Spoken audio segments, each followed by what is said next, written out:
Dhammapada, verse 25. Culapanthaka vatu. Utanena, pamadena, sanyamena, dhammena cha.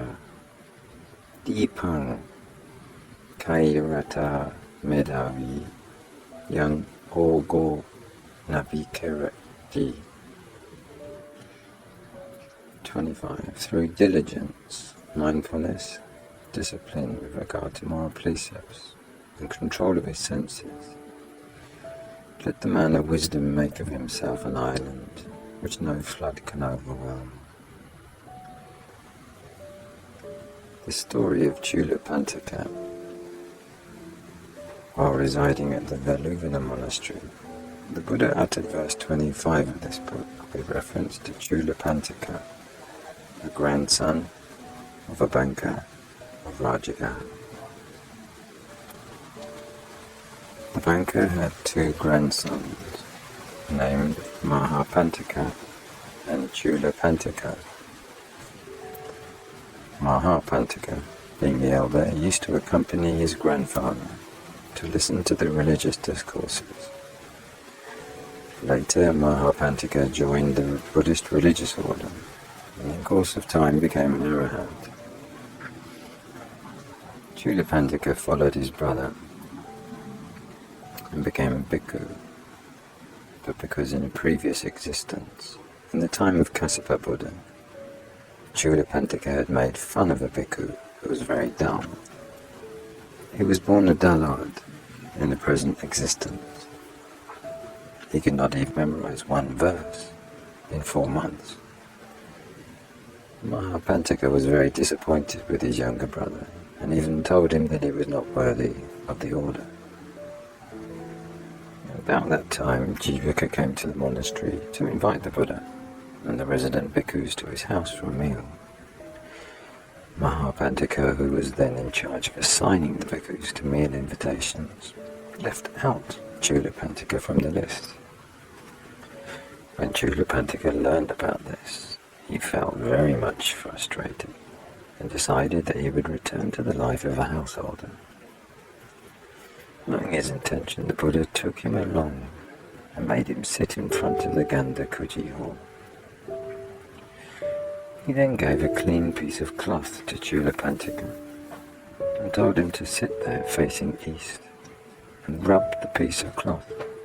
At the same time, he was to repeat the word Rajo Haranam, which means taking on the impurity of dust. The Buddha then went to the residence of Jivaka, accompanied by the bhikkhus. Meanwhile, Culapanthaka went on rubbing the piece of cloth, all the time muttering the word Rajo Haranam. Very soon the dark cloth became soiled.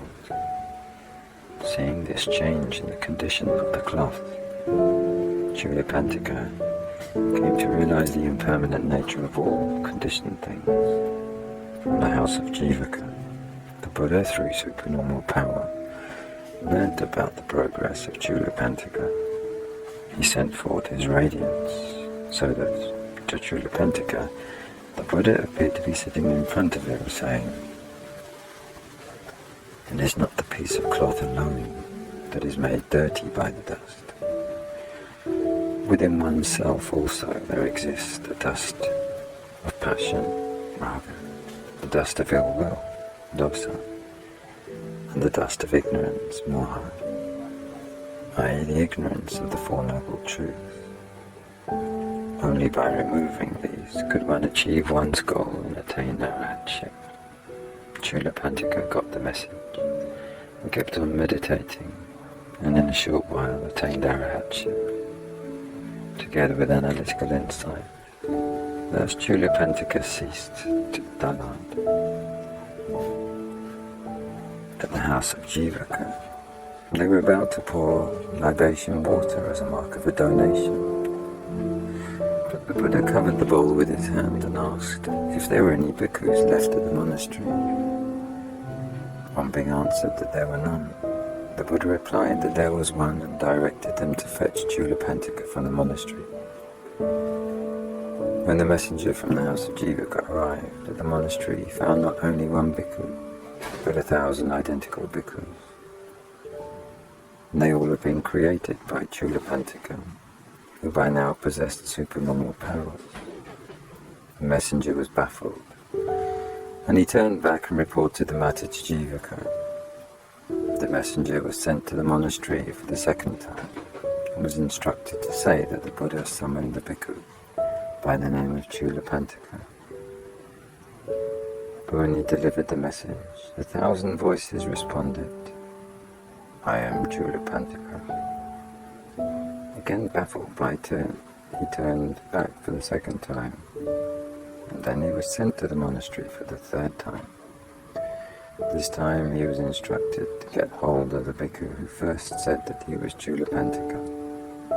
As soon as he got hold of that bhikkhu, all the rest disappeared, and Culapanthaka accompanied the messenger to the house of Jivaka. After the meal, as directed by the Buddha, Culapanthaka delivered a religious discourse, confidently and bravely roaring like a young lion. Later, when the subject of Culapanthaka cropped up among the bhikkhus, the Buddha said that one who is diligent and steadfast in his striving would certainly attain arahatship, and the Buddha spoke in verse as follows. Through diligence, mindfulness, discipline with regard to moral precepts, and control of his senses, let the man of wisdom make of himself an island which no man, no flood, can overwhelm.